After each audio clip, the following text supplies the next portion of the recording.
Hi everybody, and blessed be. It's me, Alex. It's October, and me and Kit are focusing on our upcoming Samhain celebration and the whole season.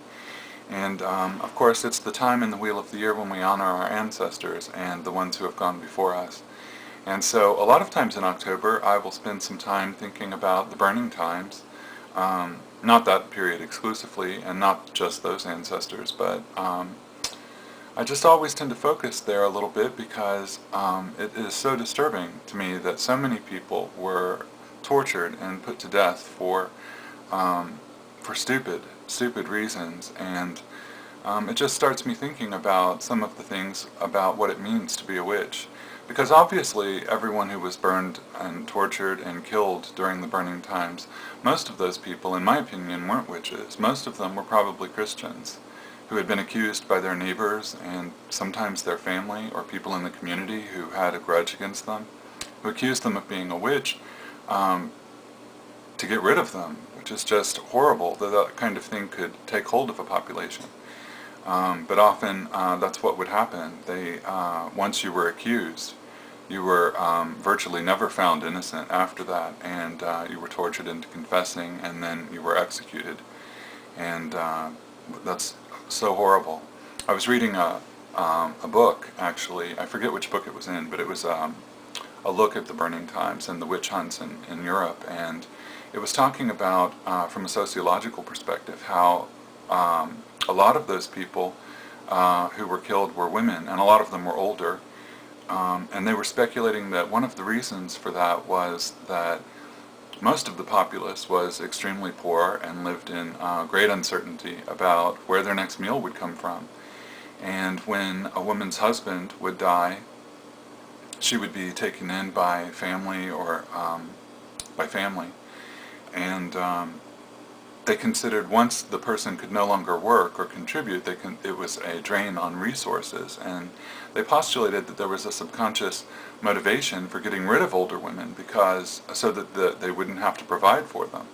And so it was a very convenient system for just declaring that she was a witch and getting rid of her. And that's so horrible. And obviously it was very convenient for people who had a grudge against you too. Like all they had to do was start insinuating things or accusing you of witchcraft and getting the secular authorities involved and the church authorities involved, which is horrible.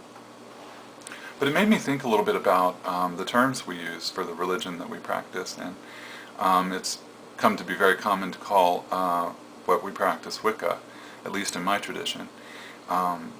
And some people refer to that synonymously with witchcraft. And then there are other people who define it as witchcraft is the spell casting and the herbalism and all of the lore and craft side of things, that's witchcraft, and that Wicca refers to the religious aspect or to the religion itself, and that some Wiccans claim that not all Wiccans are witches, and there's some confusion about those terms. And of course everyone has their own definitions that they use for terms and their own associations.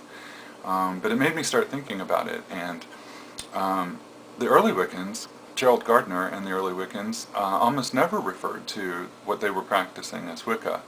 They brought that term up, and they did use that term, obviously, because it was the linguistic root for the English word witchcraft and witch.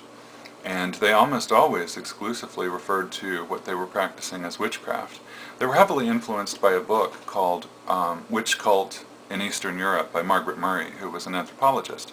And she postulated that the people who were executed during the Middle Ages and the Dark Ages and for being witches were actually the survival of an ancient mystery religion, a pagan religion, of a triple goddess, the mother goddess, and a horned god, her consort. And she postulated that that was what witchcraft actually was one of the old nature pagan religions that had survived. And so the early Wiccans were very influenced by that. And when Gerald Gardner came forward and was public, in essence he was saying, yeah, she's right, that's exactly what we are. And they almost always referred to it as witchcraft, as the religion of witchcraft, the old religion. And as time went on, people, I think in America, after Wicca came to America, people started using the term Wicca in the 1960s and 70s, especially publicly, or with family and friends or people that they might meet to refer to what their religion was, because the term Wicca wasn't as loaded with negative connotations as the term witchcraft. And to avoid that, right off the bat, people started using the term Wicca, I think, in order to start with a clean slate with people and say, this is my religion, and to be able to explain it from there without all of the negative baggage that went with the word witch. A lot of feminist groups and a lot of groups in America tended to reclaim the term witch, though, because it's one of the it's a powerful word, and it makes people uncomfortable, and a lot of groups, especially feminist groups, reclaimed that term because in patriarchal society, whenever there's a powerful image of a woman, it's usually a negative or an evil image, and that's exactly what they did with the term witch. And they made it into this idea of a woman who was secretly in league with the powers of the devil and the powers of darkness, and that these women were in league with that in order to overthrow the rule of the exclusive Father God. And it's just such a negative image, but in order to reclaim some of that power that was appropriated by the patriarchy, a lot of women, a lot of witches, reclaimed that term and started using that term again. So there's lots of ways in which people use the term witch and Wiccan. And for me, I tend to use them synonymously, but I always try to keep in mind that other people don't have the same definitions, and everyone doesn't always use them in the same way. And in the end, I think that labels are useful, words are useful in order to communicate with each other, and that's a huge form of magic in itself.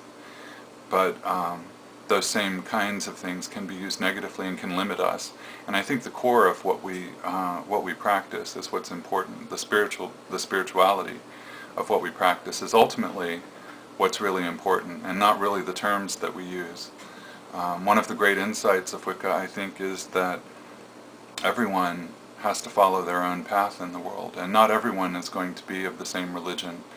And I think most Wiccans, like myself, tend to think that religion is a means of connecting with the divine, and we follow the path that we're on, and we honor the paths that other people choose to follow and that other people feel called to. And that's part of the great mystery of being human, I believe. Anyway, I just wanted to talk a little bit about those ideas to kind of clarify them in my mind and maybe start a dialogue about it or something. And I hope everyone's having a wonderful October and a wonderful pre-Samhain season. May the Mother Goddess and the Horned God bless us all. Blessed be, and peace.